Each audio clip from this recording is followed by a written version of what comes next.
দাবীখিনি ইতিমধ্যে আমি আপোনালোকৰ আগত এবাৰ পাঠ কৰি দিব বিচাৰিছোঁ।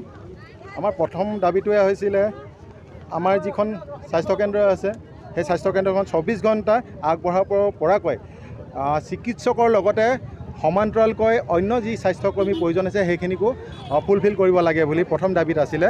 দ্বিতীয় দাবীটোত আছিলে চৰকাৰী খণ্ডৰ 30খনৰ অধিক বিচনাযুক্ত যিহেতু সামূহিক স্বাস্থ্যকেন্দ্ৰখনৰ গাইডলাইন অনুসৰি নিৰ্দিষ্ট সংখ্যক চিকিৎসক বিশেষকৈ শিশু ৰোগ বিশেষজ্ঞ আৰু প্ৰসূতি ৰোগ বিশেষজ্ঞ নিযুক্তিৰ কাৰণে আমি দাবী দিছিলোঁ। আৰু 60খনৰো অধিক গাঁও আৰু 6খন চাহ বাগিচাক সামৰি প্ৰায় 75,000 অধিক জনসংখ্যা থকা স্বাস্থ্যকেন্দ্ৰটোক আল্ট্ৰাছাউণ্ডৰ ব্যৱস্থা কৰিবলৈ আমি দাবী জনাইছোঁ।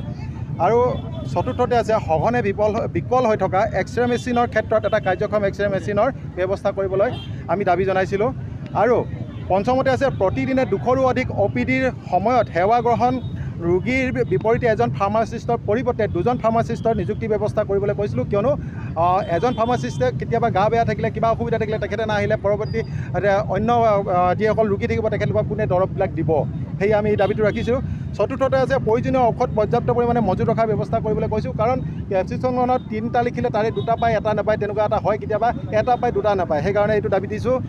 আৰু সপ্তমত আছে ডাঙৰীয়া সামূহিক স্বাস্থ্যকেন্দ্ৰত প্ৰয়োজনীয় মাত্ৰাত সাপৰ বিষাৰক এণ্টিভেনম মজুত ৰখাৰ দাবী জনাইছোঁ। এইটো কাৰণে যিহেতু আমাৰ গ্ৰাম্য অঞ্চল হয়, ইয়াত বিভিন্ন সাপৰ বসতি আছে, সেইকাৰণে এই দাবীটো ৰাখিছোঁ। অষ্টমতে আছে ডাঙৰীয়া সামূহিক স্বাস্থ্যকেন্দ্ৰটো পৰ্যাপ্ত পৰিমাণে ৱাৰ্ড বয়ৰ ব্যৱস্থা কৰিবলৈ কৈছোঁ।